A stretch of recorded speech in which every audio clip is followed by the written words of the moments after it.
There are very few companies that know more about the internet than Google. And here to share with us about that dark side of the internet, web spam, is Google's Matt Cutts. Please welcome out Matt.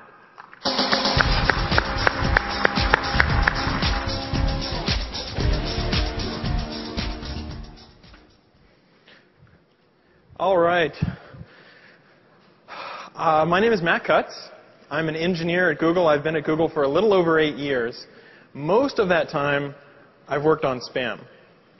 Now, what do I mean when I say spam? I'm not talking about email spam, spam showing up in your inbox. I'm talking about web spam. Web spam is when somebody tries to cheat or take shortcuts or break the rules so that their website shows up higher than it deserves to show up. Let me show you an example. If you're looking for clip art, you probably don't want a page like this. You've got clip art with misspellings, keyword stuffing, gibberish. There's all sorts of stuff on this page except for clip art. That's the kind of thing you don't want showing up in your search results. Let me show you one more example. It's a little bit of an eye chart, so I'll tell you what it is. This spammer has systematically taken the phrase tax deferred and misspelled it in every way he can think of. So what he's looking for is someone who's trying to type in tax deferred and doesn't know how to spell it, or their hand slipped on the keyboard, and they're waiting with a keyword net to gather together all of these different pages and show up higher on the search engines. So that's what web spam is. What does Google know about it? Well, we know what the root cause of it is, and that's a pretty simple answer: money. For the most part, if a spammer can make money off of your system, whether it be free hosting or links that they can convert to money, that's what you need to try to deny against. You need to look at ways that you can prevent that. Now, most of the time it's about money, but I wanted to show you one example that I saw a few years ago. This is recreated from church. This is not the actual page, but someone sent me this and said, check out this page. And it looked like a completely normal Catholic church, communion on Fridays. So I went and checked it out, and there was a lot of white space down at the bottom. So I said, you know what, let's take the mouse and highlight the bottom of the page. And sure enough, Catholicism, Catholicism, Catholicism, all down the bottom. So this church was not spamming for money, it was spamming for your eternal soul. And that's not the sort of church you probably want to sign up with. So most of the time, it's about money. What else do we know about spam? Trust and reputation. If you can build it into your website service or your website, is a really great way to help reduce spam. And let's look at some real-world examples. eBay and Amazon are fantastic at this. If you look at this seller, he sold 200 things. Everybody's been positive about him. And he's been on the system for more than 5 years. So that's a real-world signal that this person can be trusted. Likewise, Stewart Brand, Amazon has actual money. They have credit card data just like eBay. So when Stewart Brand rates something as 5 stars, you know that that's probably a real book. It's a real site. It's a real person. And that makes it more resistant to spam. Google has a system of reputation called PageRank. Before Google, most of the major search engines would look at the content of a page and would only rank based on the content of the page. So if you cloned whatever was at number 1, you could sometimes hijack their listing. And what Google did that was different is it started to look at the backlinks to a site and say, how important are the people that link to this page? And that's really, really useful to be able to say whether a page is spam or not.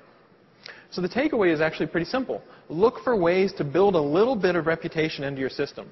And I want to highlight this point here in red. You don't just have to cost spammers money. You can also cost them time. You can cost them effort. If a spammer gets frustrated whenever he tries to spam your system and get a reward, he's more likely to bypass you and go and look for some easier prey. So think about the spammer mindset and figure out how you can annoy them. Now, at this point, I have to insert one obligatory slide, or else I will be burned in effigy as soon as I walk out of the hall. And that is search engine optimization, the practice of trying to get your website to rank higher in search engines, is not spam. Google does not hate SEO. There are plenty of valid white hat guys who can help you out. All you have to do is ask for references. A valid SEO is not going to not tell you what they're doing. They're not going to hide their tactics. They'll give you a very open description of what they're working on.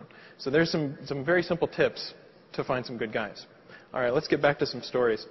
This is an email that's been bouncing around for over 8 years. It claims a computer illiterate man in Massachusetts has cracked the search engine algorithms and can guarantee top rankings. I almost imagine this guy saying, okay, switch the order of these 2 words, and suddenly the traffic is like, goosh, right? And, oh, we're going to have to buy some more servers. And it just doesn't work that way. you need to apply your critical thinking skills. So this one's a little hard to read, but it's a fax from the official Internet Registry and Optimization Bureau.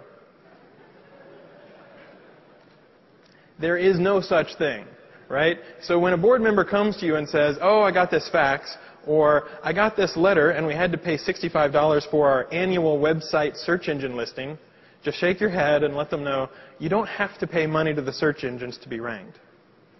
Now there's another thing that Google knows about spam, and that is spammers are human. They make mistakes, and so they leave footprints. The takeaway here is, whenever you're running your own service, try to get as much data as you can, because the spammers won't look organic in every possible way. You might not be able to read the text here, but I'll read it for you.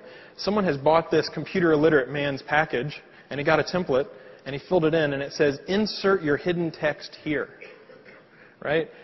The spammers are dumb enough that they'll insert the hidden text into the template, but they don't take out the comment that says, here's where my spam is. Now, another piece of good news is that it's very easy to prevent these attacks. If you get even a little bit off the beaten path, you'll lower your risk profile. So if you're a blogger, you've probably seen these CAPTCHAs. One blogger says, just type the word orange. That's all you have to do to prove that you're a human. And the vast majority of bots will never do that. On my blog, my personal blog, mattcutts.com, I just ask a math question. So what's 2 plus 2? And that saves you a ton of trouble. There are other people who will require a valid email address. This is a really clever technique. One person says, leave this field blank. And in the form, it's labeled email. And all the bots will say, oh, this is an email field. I'll fill it in with a fake email address. Whereas a human will read it and say, OK, I'll leave that field blank. One of my favorite CAPTCHAs is called the kitten CAPTCHA, or kitten off.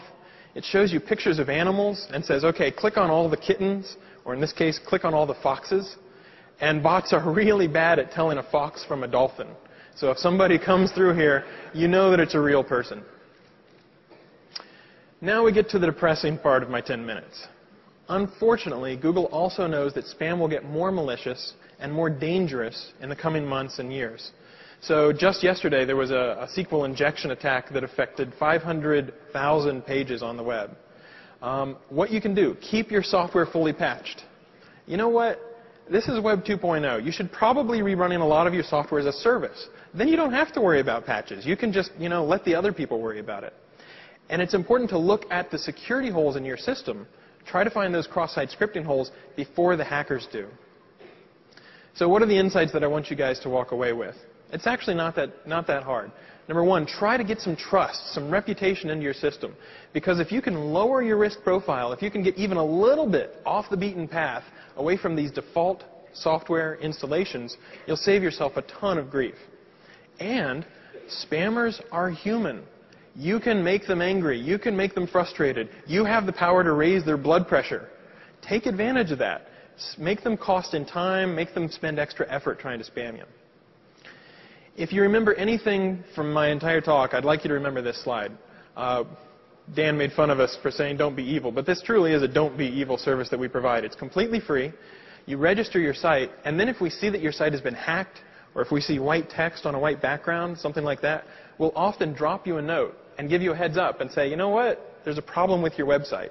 It's a great service because you can not only get all sorts of information about your site, you can see what are my backlinks, how slow is my site loading, what words are people using to find my page, but you'll also find out whenever your site has problems. So in general, spam is avoidable. If you take advantage of these insights, if you take away these actionable items, then you don't have to worry about spam breaking your heart either. Thanks very much.